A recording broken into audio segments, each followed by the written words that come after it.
siguen con las preguntas sobre la declaración mensual de retención. Dice, ¿qué pasa si mi DMR no concuerda con el valor de mi declaración determinativa, ya que no acepta negativos? ¿No hay problema o se debe de poner el neto de la DMR?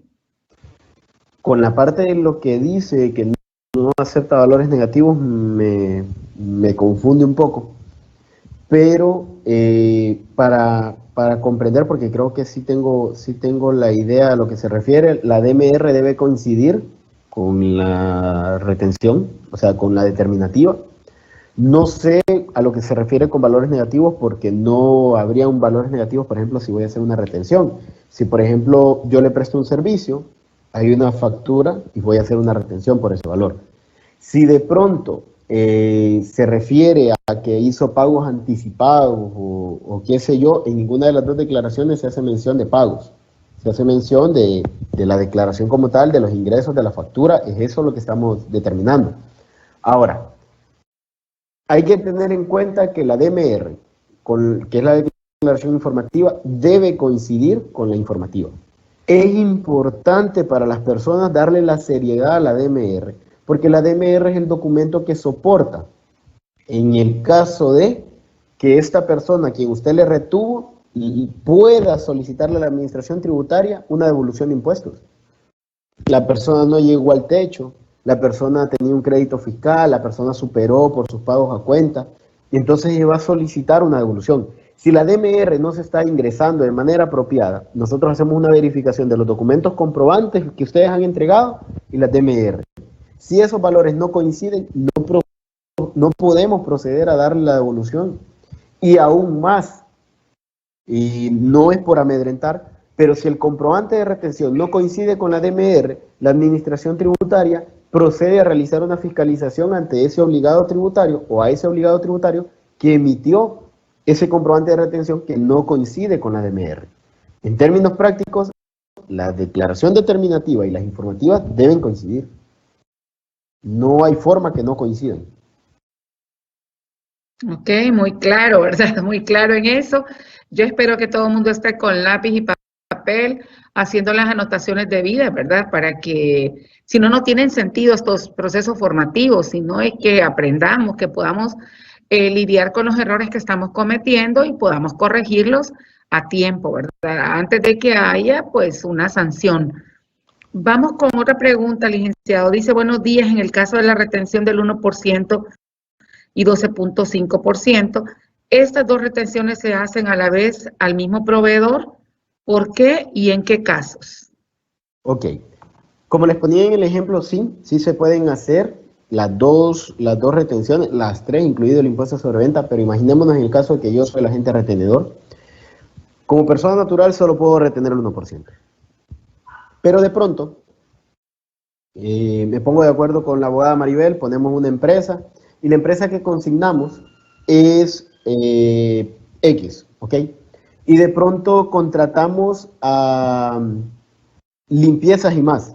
Limpiezas y Más me emite una factura y me dice, bueno, mire, señores de la empresa, les extiendo mi factura por la limpieza que hemos realizado en el establecimiento de los aires acondicionados, por decirlo así, les emito mi factura por el servicio técnico de limpieza de aires acondicionados, ¿ok? Limpieza y Más me emite la factura, me dice que son 10.000 empiras, ¿ok? No hay descuentos y me cobran el impuesto correspondiente. Nosotros somos una empresa, estamos constituidos, le preguntamos si tienen circunstancia de pagos a cuenta, ellos me indican que no la tienen, entonces en este caso lo que procedo a hacer es retenerle el 1%, porque me brindaron un servicio, porque son un proveedor, porque nosotros tenemos ventas arriba de 15 millones, le voy a retener el 1% y le voy a retener el 12.5% porque me está brindando un servicio técnico. Si me brinda un servicio técnico, le voy a retener el 12.5%. Si además yo vendo arriba de 15 millones, le voy a retener el 1%.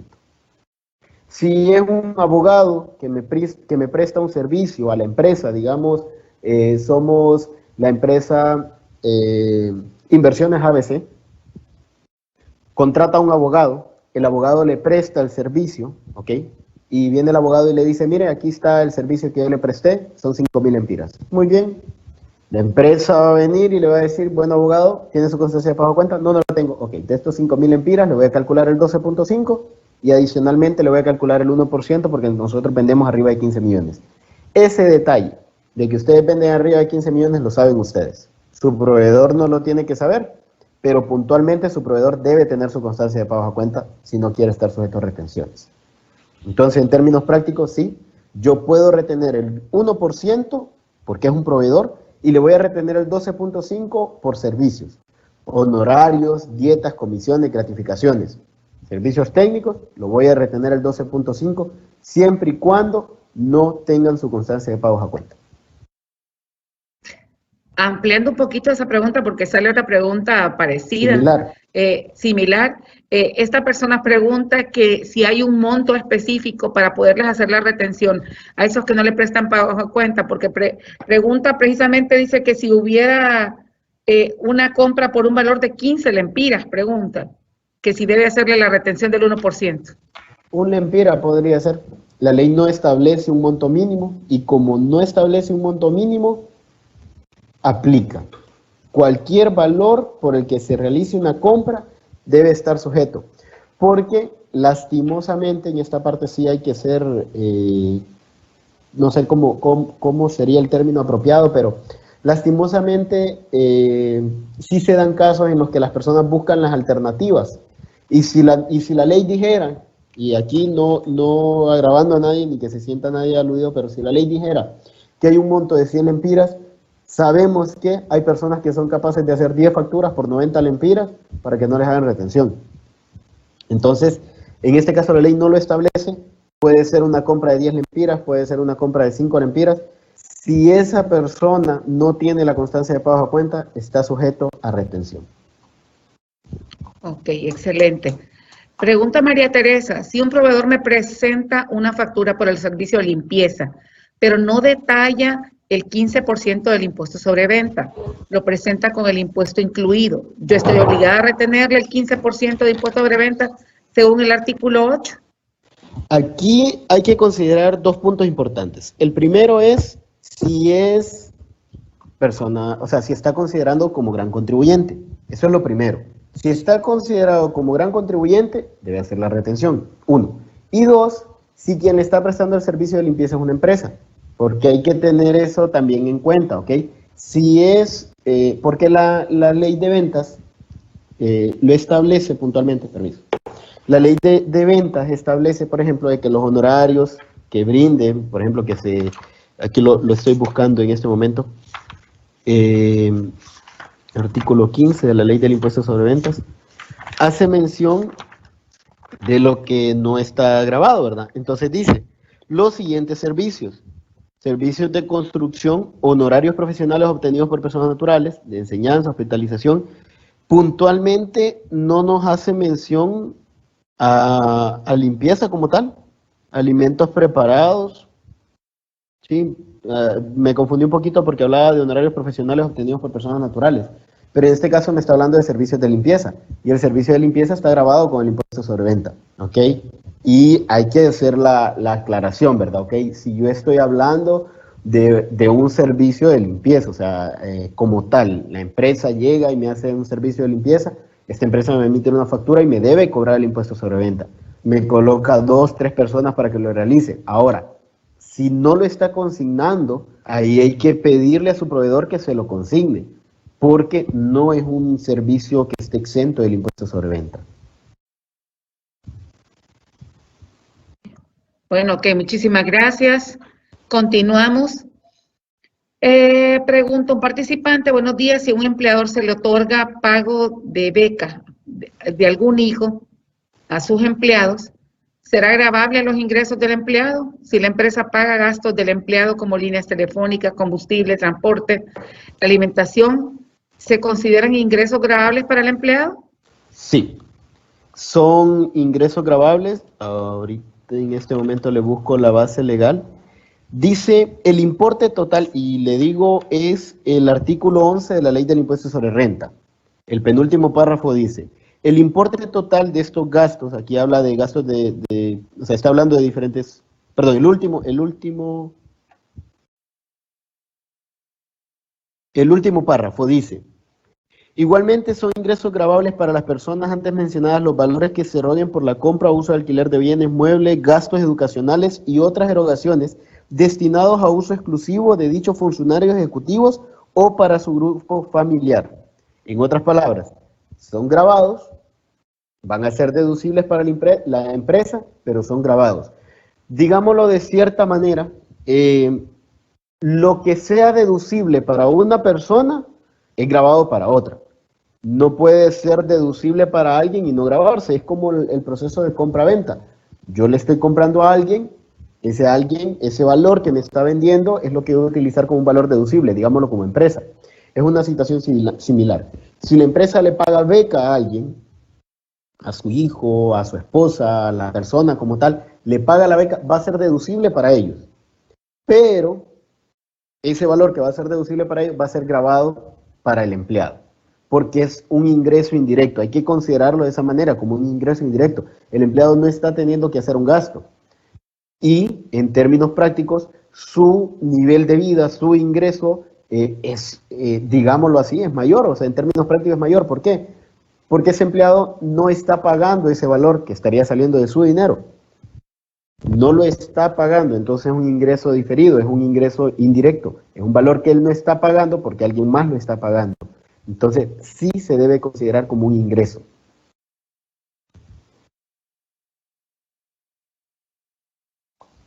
Bueno, seguimos. Dice este participante, en relación a la retención del 12.5%, ¿se le debe retener a una empresa que me vende artículos promocionales? Me refiero a camisetas serigrafiadas o bordados con logo específico y todo lo que compete a artículos promocionales. Aquí hay un detalle que con mucho cuidado quiero decirlo. Aquí entra un término muy importante y lo voy a ejemplificar. Una vez llegó una persona a nuestro departamento y llegó muy molesto y nos dijo: ustedes tienen que arreglar la ley, porque yo le acabo de vender a una gasolinera estantes y ellos me retuvieron el 12.5 y el 1%. Entonces, en ese momento él presentó la factura, la mostró y la factura decía elaboración de 12 estantes. ¿Ok? Literalmente, lo que la factura nos está hablando es de un servicio técnico. Él realizó un proceso de mano de obra. Ahora, como le explicábamos a él, aquí entra el hecho de que tácitamente está hablando de un producto, pero la factura como tal habla de un servicio, habla de una mano de obra elaborada, un servicio técnico. Él elaboró. Diciéndolo de otra manera, si la factura a mí me detalla servicios, yo debo separar los servicios y retener por esos servicios brindados. Si la factura a mí me habla del producto promocional terminado, 200 llaveros, 500 camisas, me habla de un producto. Y como producto yo le voy a retener el 1%, porque ahí me lo dice la ley, o sea, a todos los proveedores, no me hace discriminación. Pero en el del 12.5 sí. El 12.5 me hace una diferenciación y me hace saber de que por servicios técnicos, por lo que tiene que ver con este tipo de productos, yo voy a retener el 12.5. Ahí es donde tendríamos que tener claro que lo que nos indique la factura o el recibo, y aquí es importante también tener claro eso, no es el documento fiscal lo que me hace retener el 12.5 o el 1%, no es el documento fiscal. La ley es clara y nos dice, persona jurídica retiene 12.5 y 1%. Persona jurídica que venda arriba de 15 millones va a retener el 1%. Si vende menos del 1%, no, solo 12.5. Persona natural que vende arriba de 15 millones va a retener el 1% únicamente. Entonces, no nos hace mención de documento fiscal. Si alguien tiene esa consulta de si es por factura o por recibo, no afecta si es documento, si es factura, si es recibo, no me va a afectar al momento de hacer la retención. Reiterando la pregunta y para enfatizarla mejor, si el recibo, la factura, el documento fiscal, vamos a llamarlo así, si el documento fiscal dice tasas promocionales, el 1%. Si dice elaboración de diseño, tanto serigrafiado en tazas o estampado en tazas, tanto. Valor total, me estaba hablando de un servicio técnico. Y ahí nos vamos a ir, como conversamos hace algún tiempo, que si bien es cierto, no está definido en la ley, el mismo Código Tributario establece que cuando en ley no esté, tenemos que ir a la definición que exista de las palabras que tengamos duda. Y la Real Academia Española establece que un servicio técnico es todo aquello que necesita herramientas y conocimiento, ya sea académico o por experiencia. Y en este caso, prácticamente cualquier cosa que alguien haga entra en servicios técnicos. Ok, perfecto, muchísimas gracias. Pregunta Elvis, bueno, dice, hola, buen día, saludos y gracias por la capacitación. Si presento retenciones, ¿estoy obligado a presentar la DMR? Ahora, ¿qué pasa si no realizo ninguna retención en el mes? ¿Cómo presento la DMR? Muy bien, la única declaración que es de obligatoriedad mensual en cuanto a las retenciones es sueldos y salarios. Porque, digámoslo de cierta manera, es por lógica. Si yo tengo un empleado que gana arriba de la base exenta, ese empleado va a ganar arriba de la base exenta siempre. Aunque sea vendedor, va a tratar de ganar siempre por arriba de ese monto. Ok. Por eso se entiende que esa declaración mes con mes se debe presentar. Ahora, en el caso de honorarios, retención del 1%, que es el código 135, retención de impuestos sobre ventas, son declaraciones que son eventuales. La Administración Tributaria ni el Congreso Nacional le puede exigir a usted que contrate un abogado todos los meses. Si usted contrató un abogado por una situación puntual en el mes de enero, para febrero no lo va a contratar, ya terminó la declaración del código 112, que es la retención del 12.5, no la va a realizar, por lo tanto no va a haber DMR. Le reitero, la única declaración que sí nos indica que es obligatoria todos los meses es sueldos y salarios. Y como le reitero, en ese caso se presenta una solicitud de baja temporal para los meses en los que no haya obligación de presentación.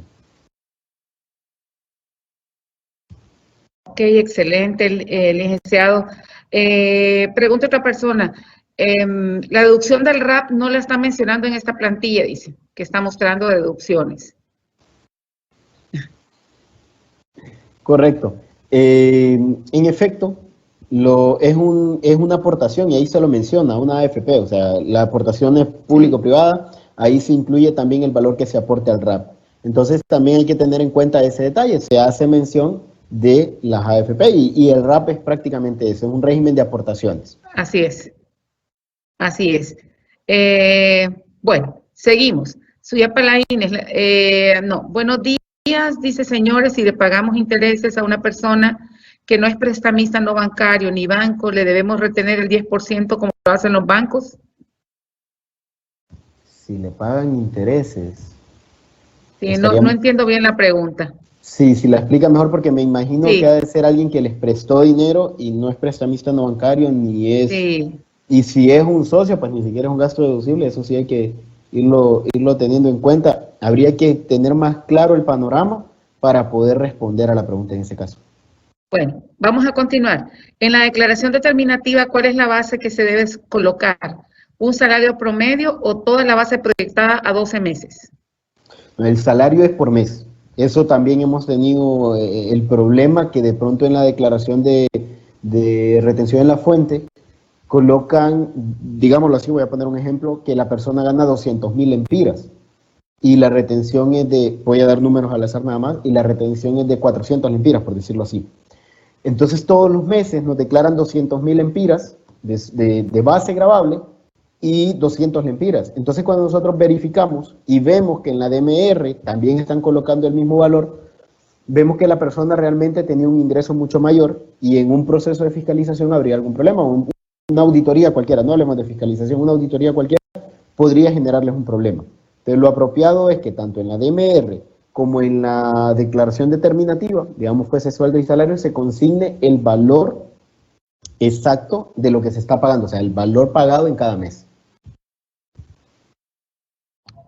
Bueno, vamos a continuar. Hay algunas preguntas que básicamente se refieren a lo mismo que el licenciado ha estado repitiendo ahorita, pues no las vamos a repetir. Pregunta, si soy una empleada que trabaja por horas dando clases, ¿cómo debo de tener mis facturas para que no me retengan el 12.5?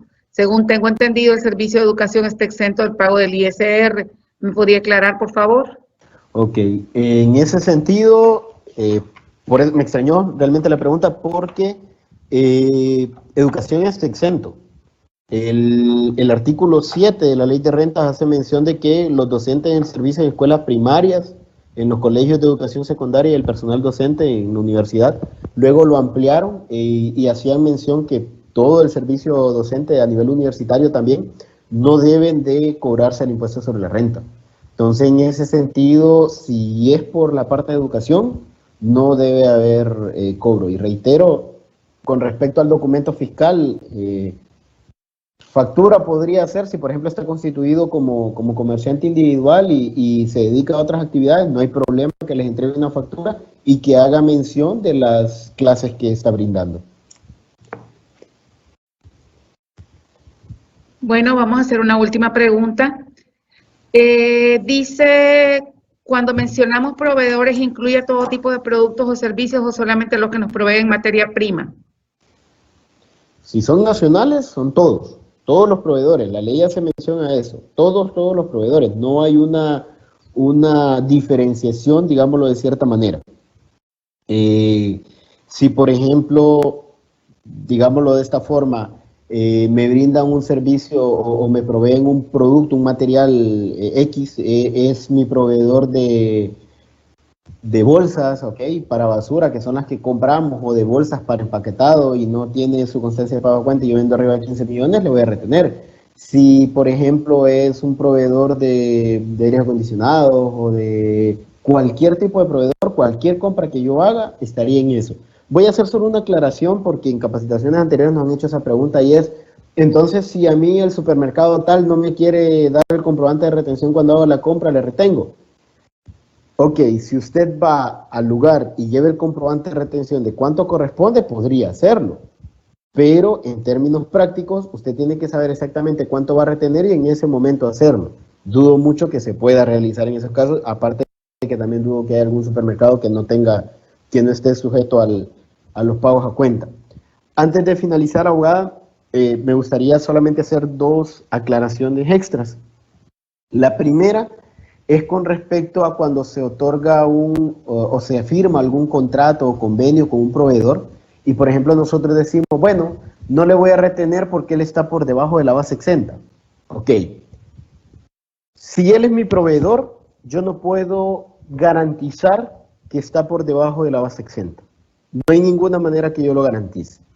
Entonces, nosotros tenemos que velar por nuestros intereses y cubrirnos las espaldas. Si la administración tributaria llega a una empresa, por ejemplo, imaginémonos que llegara a Industrias ABC. Industrias ABC le dice, mire, yo no le retengo a él porque se dedica a darme el mantenimiento de las computadoras y yo tengo un contrato con él, no es mi empleado, pero él solamente yo le pago 5.000 lempiras mensuales. Y como solo le pago 5.000 lempiras mensuales, no supera el techo. ¿Cuál es el problema para Industrias ABC? Que Industrias ABC no sabe si esta persona tiene otros ingresos y si supera el valor o no del monto exento. Por lo tanto, la obligación como agente retenedor de Industrias ABC es retenerle, en este caso el 12.5 y el 1% si supera los 15 millones de Industrias ABC. Si no lo supera, el 12.5. Ahora bien, ¿qué puede ser? El proveedor puede que le diga a Industrias ABC, es que yo no lo supero. Bien, yo tengo dos alternativas.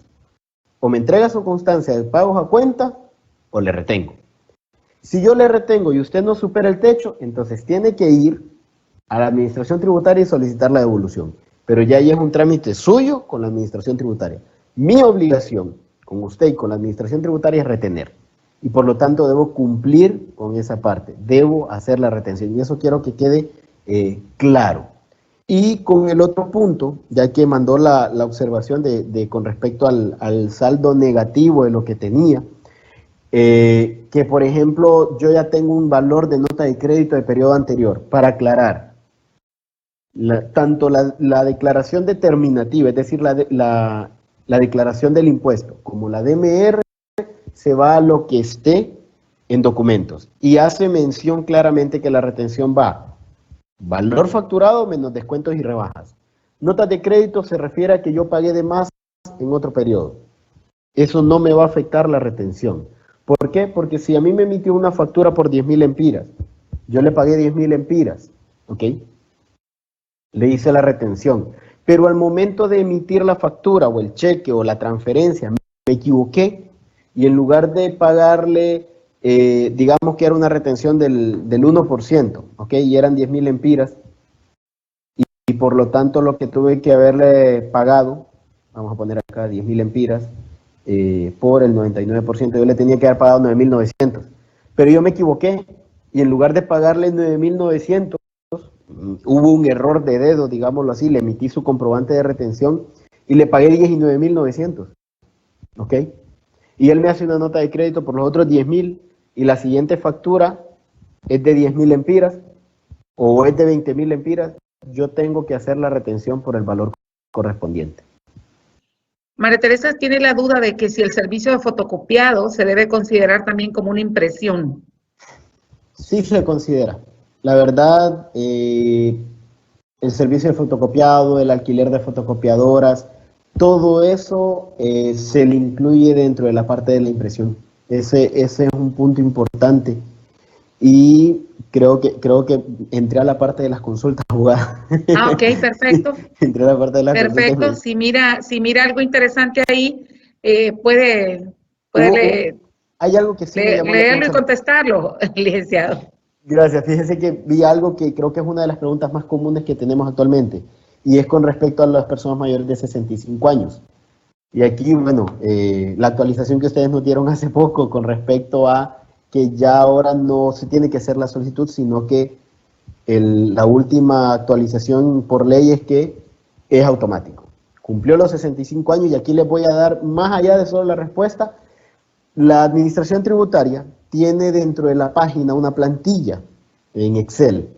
Esta plantilla, si bien es cierto, no cumple, por ejemplo, no es que ustedes van a poderle colocar que la persona paga una AFP, que la persona tiene colegio profesional, porque no tiene los espacios para todo esto, pero les da una herramienta muy útil para el cálculo de las retenciones.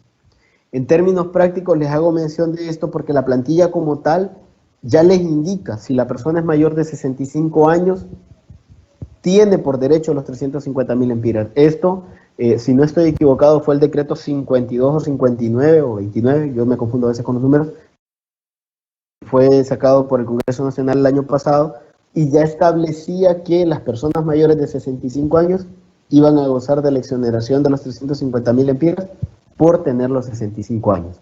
No está de más hacer la documentación que ustedes como empresa consideren que soporte, o sea, el hecho que la persona tiene en su identidad la fecha de nacimiento, que ya cumple los 65 años, para tenerlo en su expediente y no tengan el inconveniente, digamos, en algún momento de una revisión por parte de la administración tributaria, que no recuerden por qué a este empleado se le está considerando este valor, o que de pronto se lo van a transmitir a alguien más y esa persona no sepa el por qué. Entonces, esa aclaración sí me gustaría hacerla en función de las personas que son mayores de 65 años, que antes tenían que cumplir con ciertos parámetros y ya ahora, por el hecho de ya cumplir los 65 años, tienen ese derecho, ese beneficio. Listo. Y dice así: ¿cada cuánto se debe hacer la actualización de la constancia de los depósitos que realicen a los fondos de pensión?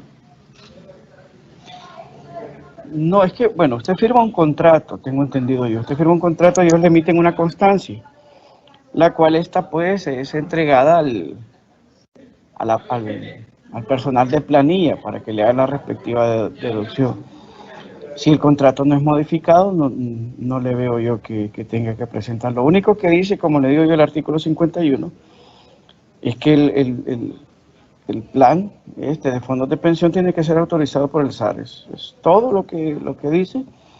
solamente para tener ese cuidado de que los fondos que son destinados a estos fondos de pensión sean utilizados para lo cual la ley les permite el deducible, que es la invalidez, la vejez o la muerte. Ok, vamos a continuar. En el caso que a un colaborador, la empresa le dé transporte, alimentación, bono educativo y copago por maternidad, ¿estos conceptos son grabados? Sí. Definitivamente. Sí, váyase al artículo 10, aquí lo vamos a hablar en base a la base jurídica. El artículo 10 ya establece claramente cuáles son los ingresos que no forman parte de la renta bruta. Excelente. Ahí los establece. No están esos ninguno, pues. Vamos a continuar. Pregunta otra participante. ¿La constancia de pagos a cuentas le ayuda al empleado para que no le hagan la retención a la fuente? Se me olvidó poner el ejemplo. La constancia de pagos a cuenta aplica para todas las retenciones de impuestos a la renta, exceptuando, puse el ejemplo ahí, pero se me olvidó mencionarlo, exceptuando, que lo pagaba la administradora, exceptuando la retención en la fuente. Para todas las retenciones de impuestos sobre la renta le funciona la constancia de pagos a cuenta, pero para retención en la fuente, no. Vamos a continuar con la siguiente pregunta que dice así.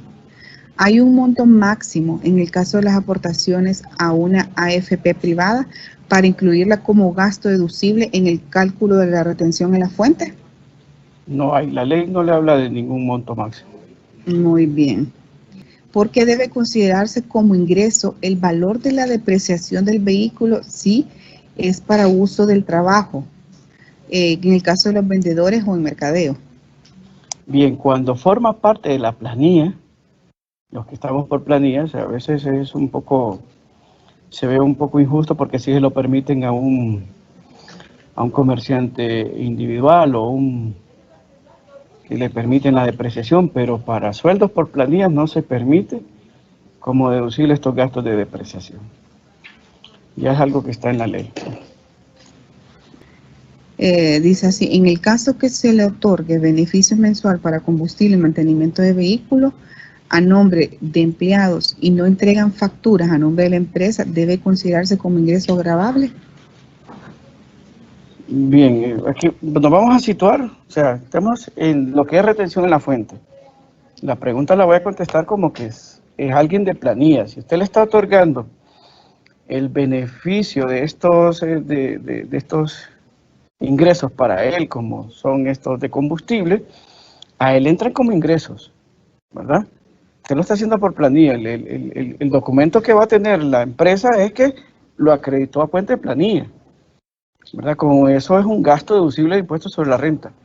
Y al empleado le entra como ingreso, el cual va a ser grabado con el artículo 22. Ok, vamos a continuar entonces. ¿Las horas extras son ingresos gravables? Sí. Si un asalariado presenta la constancia de pagos a cuenta, ¿siempre se le retiene? Siempre se le retiene. En el caso de empleados públicos que dejan de trabajar con el Estado, ¿estos tienen que darse de baja si ya no seguirán pagando retención en la fuente? Es que recuerde que la retención en la fuente, quien la declara es el patrono, por la DMR, ¿verdad? Ellos no se tienen que dar de baja, quien le tiene que dar de baja, bueno, no es de baja, sino que presentar en la declaración, en la DMR, es el patrono quien es el obligado a hacerle la retención. Ok, vamos a continuar. Dice, de la cuota del Instituto Hondureño de Seguridad Social, ¿es deducible solo el porcentaje de invalidez, vejez y muerte? Sí, porque el otro ya se toma como gastos médicos, que son los 40,000 o 80,000, dependiendo de la edad. Entonces solamente el pilar contributivo social del IBM es el que es deducible de impuestos sobre la renta. En caso de un aumento salarial, ¿cómo se aplica el ajuste? Bien, más o menos como el ejemplo que expliqué de la muchacha que ganaba comisiones, ¿verdad?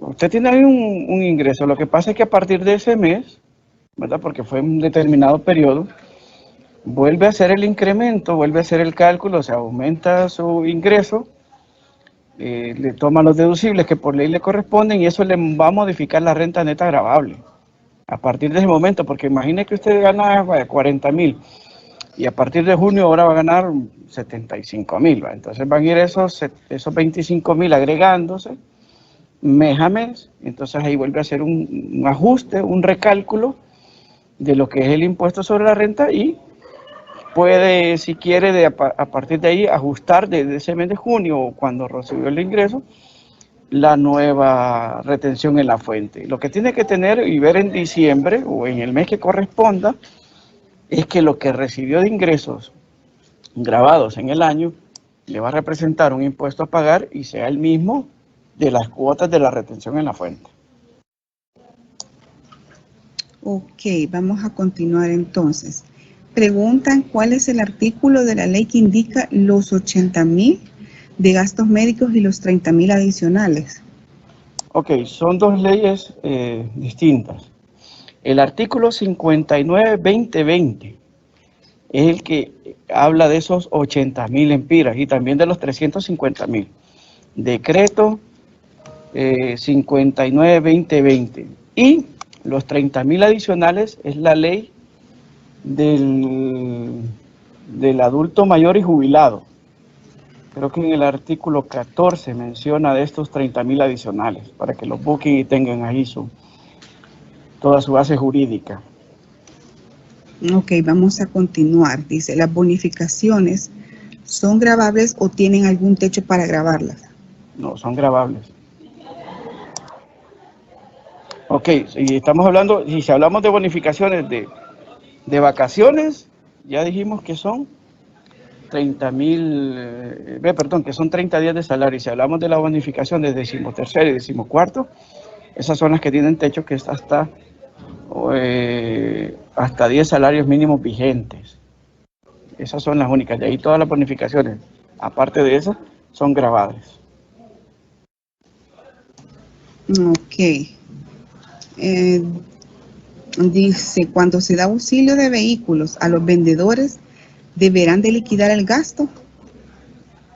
Es que él entra como ingreso. Recuerde que si está dentro de su planilla, usted a un empleado que está por planilla no le pide, a ver, presénteme los gastos. Los gastos son aquellos que establece el artículo 13, que va a tomar usted para aplicar la retención en la fuente como deducibles.